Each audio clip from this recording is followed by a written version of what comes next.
बहुत समय पहले की बात है, जब एक छोटे से शहर में मनोज अपनी पत्नी रीमा और अपनी 10 साल की बेटी छाया के साथ हंसी खुशी रह रहा था। मनोज और रीमा अपनी बेटी छाया को बहुत प्यार करते थे। उनके घर में इतने पैसे नहीं होते थे कि वो छाया की हर ख्वाहिश पूरी कर सके, पर फिर भी वो पूरी कोशिश करते थे कि छाया को दुनिया की सारी खुशी मिले। एक दिन की बात है, जब मनोज शाम को बड़ा उदास होकर घर लौटा था। अरे, आप कुछ सामान नहीं लेकर आए?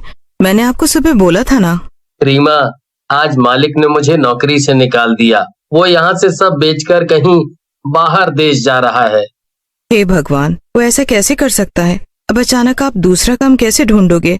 और अब हम क्या करेंगे? मनोज अगले ही दिन काम ढूंढने के लिए निकल पड़ता है, पर उसे कहीं भी कोई काम नहीं मिलता। बेचारे को सुबह से रात हो जाती है, पर एक भी जगह उसे कोई काम नहीं मिल पाता। बेचारा मनोज निराश होकर घर लौट रहा होता है कि तभी उसकी नजर एक बिल्डिंग पर पड़ती है, जिस पर लिखा होता है कि कारीगर की जरूरत है। बाहर कुछ खिलौनों के चित्र भी बने होते हैं। शुक्र है, कहीं तो जगह खाली है। बस भगवान, मुझे यहाँ कोई काम मिल जाए तो मुझे चैन पड़े।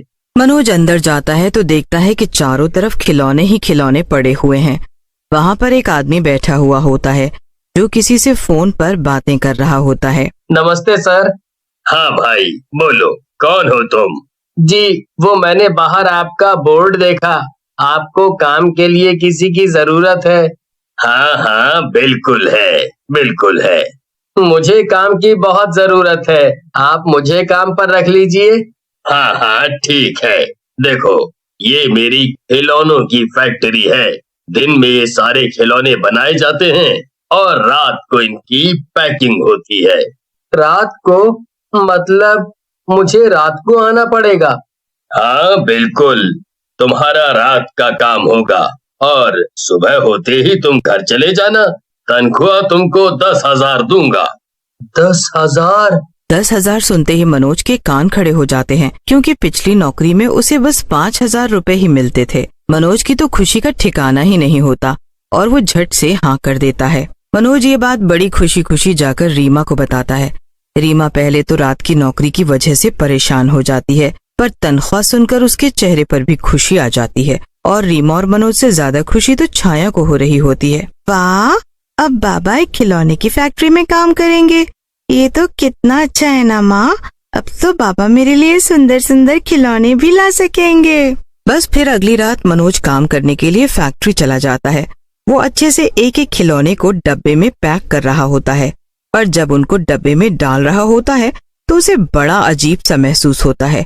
उसे ऐसा लगता ही नहीं कि वो कोई खिलौने हैं, बल्कि जीते जागते महसूस होते हैं। मनोज को कई बार ऐसा महसूस होता है, पर वो इस बात को नजरअंदाज कर देता है। पूरी रात काम करने के बाद मनोज अपने घर आकर सो जाता है। अब जैसे ही सुबह छाया उठती है, वो मनोज को आकर उठाने लगती है। मनोज जब फिर से फैक्ट्री जाता है तो बड़ा हिचकिचाते हुए वो अपने मालिक से बोलता है।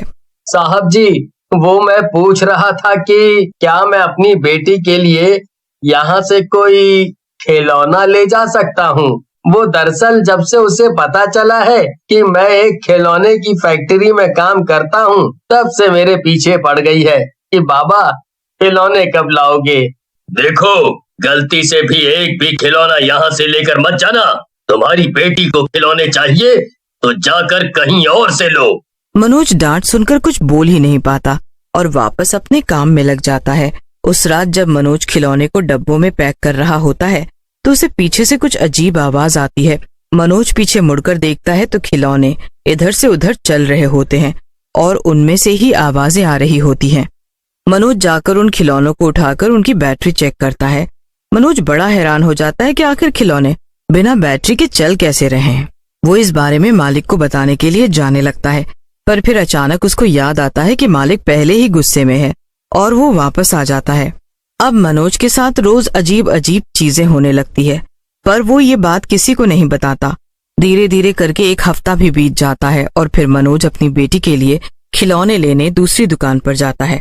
मनोज बहुत दुकानें देखता है, पर कहीं उसे ऐसे खिलौने नहीं दिखते जो उसकी फैक्ट्री में बनते थे।